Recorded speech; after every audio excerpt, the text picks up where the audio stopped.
welcome các channel là cái lâu lỏm lụt lại với cái châu loss Hnamte channel là cái video xem chân chú hay hi nè Yamaha RAYZR 125 Street Rally cái khẩn mẹ cả nghe còn đi té em vang cái test nghe cái gì đi té cái hẳn sấy chồng một đó nhá. This is why con nào có buổi chung á GoPro vua hết chỗ miền anh đủ thế luôn á nó vua lâu thấy chuyện xe lâu mà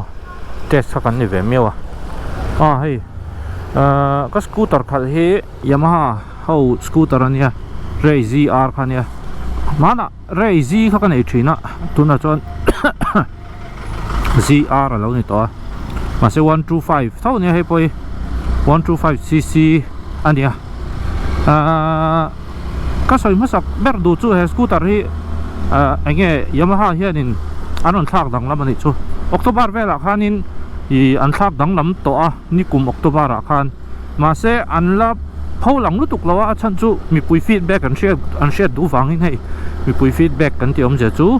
mi bùi làm trăng khan à lấy tu tê trăng khan anh nghe chặt lâu nó địch lâu nó tê om em đủ khop lâu nó tê tít cả anh zo ta rồi anh sur ta hay raincoat kan lấy cho pa chuan ka GoPro hi medium mode ka vỏ xe waterproof ta xe lo polythene ka chom chop top mai hay tiang anh apon ni xe traffic ke thil ra rang hi hun na mil zel hian in adjust hem hi ngai mo he scooter hi du na deuh mai ka ne chak ka ti ni chu hei scooter trend khati chuai deuh hi om ve ni hei hi athar ni ta athar tira chuai deuh hi om ma se hei chu chuai lo khop me han tlan hian in min pot deuh vok me kan nu ne ni zana po kan tlan ko la kong chho deuh ate min pot vok mai ni chu atha ka ti ang ren khop me khati zong a khan I le hemi aron kentel hybrid anti hybrid system ti om je chu electric ne na chetea in combine ve ni deuh ber mai a power kha hybrid khan tle min aron push ve ni chu hei to pokat tlan chuak ta dok chakrau lu tu ka hei hi tha ka ti ni yo ka kal na lampang hi lung tla ve le tun lai tam thei se pa det ra ve det lo tu rang hai ngo chuan an ron update thara hi kan soi zelang an ching hang ka soi deuh zuka ro kha lo sur se min ti boya an ron update thara hi LED hi DRL hi an ron da ma hianin an ron da deuh vu me hi enge chan chu ka hre che lo ma chuang ma sa jok kha DRL kha ten ti deuh nge ka hre lo DRL hi man lai chuak ate hi chuanin om ngai mi lo man lai kan bike ka te khanin chuna hianin chun pachanga hen lai thi kon on ngai lo shim ta ma se tu na hi chuanin chuna hen hei kan on ta vu ni enge chan kan ti chuan safety tan highway ate hianin cho pong thui deuh te long thina khatinga khanin chuna hetia light two wheeler tan big phei chon on nge kha tuna chuanin ti to tur ani chomo khamini wang khan DRL hi anon da thina amai ro chu kari nai khan hi ka du ain lo eng deuh hret zana DRL hi thalu tuk thawa amai ro chu ka du ain eng hreta adjust thei box si lawa khalai te kha ka soi selama se problem lian lu tuk chu ni chuang lawa tangkai na po om ve thawa khami eng lu tuk kha chu du le tlem ta po ka han bel thim deuh menga om je chu eng ka ti na chan chu hemi alai dong song tu tang han tlem na eng deuh hi ha ka soi mai ni chuanin ama hi tuna ka khal hi aman to berane noi khat le sing khat le sang sari le zaruk le cheng som le pasari ania chu on road price adang engma pek le ngai to lo kan ti kha mai voin chu an test na ni khwa hi sexy khop mai an ni khwa khop mai kan scooty test na hi dang dai deuh sak mai thea travel zele Yamaha lampang kan pan meka hei scooter ka test reng hianin kan kol deuh zuai phota ni tlema han khal nal ve deuh hlek hi ka du thina chan chu han kol ve khal thuaka kwal thuak ang ringot thi chuanin ani na tak te hi hriat lo thina chumin iwang chuanin kan kol ve deuh ni scooter hi amana to lo amana tang po hian ngai to hianin a to lo ka te variant chinga ron oma chi sang panga ron oma tuna atlas sang berka kali chi thum maron ombok ta ni chuan ake hi chu ateng chi kha ron chuma teng chi ka tiang je chu 14 ni lo rock sang chi ni lo kha aron ni thung ani eng ma kha chu khal shem na om lo a ka khal to chin a chong kha pui chunga phe jan nuam tak ani school ban hun lai tak ani himala karin ai takin asit noi hi zaw ka ti boka asit noi hen helmet pakhat chu alenga full face ni lo mo karin ai takin scooter then khat ai chuanin azaw ve deu ni tuna tlan na kha veten ngai ve Noah's Foundation an ran lai tak awang ngai ngaro kual dei tang kual dei la lai hi school ban chuanin ani noi thei khop memo chuan atai ron chom po hi tha ka tia rin ai takin kan tlan vela grip hi a tha ka ti viau me a feedback khemi ke mana ka to le ta hi mo a tha ka ti khop mai hei hi a khala ti nuama atai ron chom po hi tha a class niam zo kha chon hemi tuna mi hi a chom lawa tuna hemi ron chom hi khala nuam em ni lok in chu khuat chel duwa min ti sorbok lak scooty test ka du na deuh chu hei apot chakini le aluk sa po hi zia ka te chan chu anon ti adventure very wa hei hen gat te non vuamo hen gat te hi enga wanga ron vuat chik nge chu ka shela scooter a hen a chei na non ti ve deuh pon mai the a traffic thawa that lo nom chong lawa changkai viau thawa chuanin le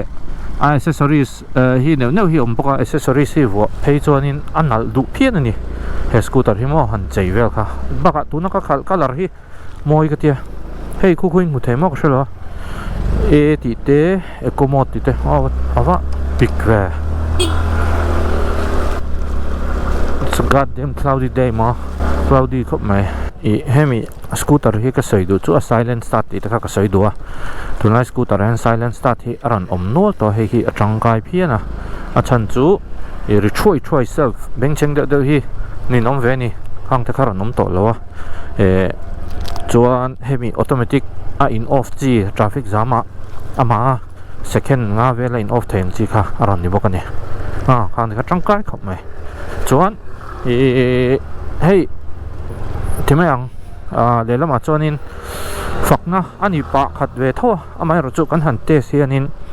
a that lo na lai hi soitel ve zeu hi ka du thina that lo na lai han ti pokhan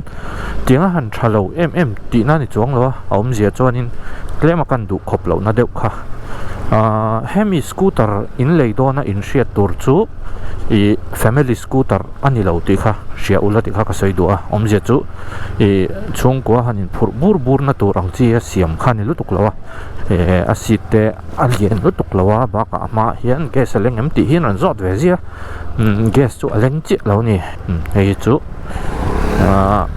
han leklam nan anuam ve khopa chuan acha em chu he scooter hen petrol a hehlo bon turu ra ani top mai ni mana ante sa umonte tenena ante sauna phei ka chonin litre khat kilometer somsari atlan thei ani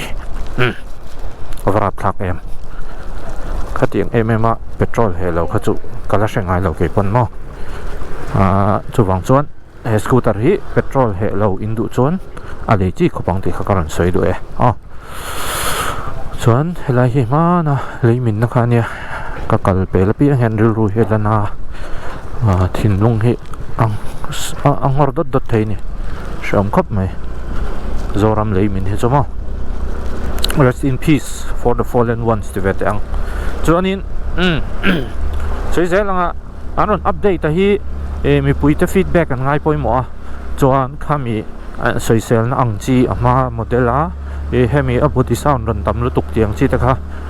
away thi anon shift da leka ma hena zang lu tuk tring kha khang ta kan siam thata veka chu ani de vera hemi updated version a hi chon mo le DRL lian de hi anon da boka chu DRL kha chu eng kan ti kha chu headlight on chuanin aranin dim ve thonia kha zana headlight on chon aranin dim mai ro chu chuna chon aron eng view man tlan มันหมดเลยมันไปลองเอ้ยกระเทียมเลี้ยวเซ็ตมิ้นตักหม้อขายอะไรฮี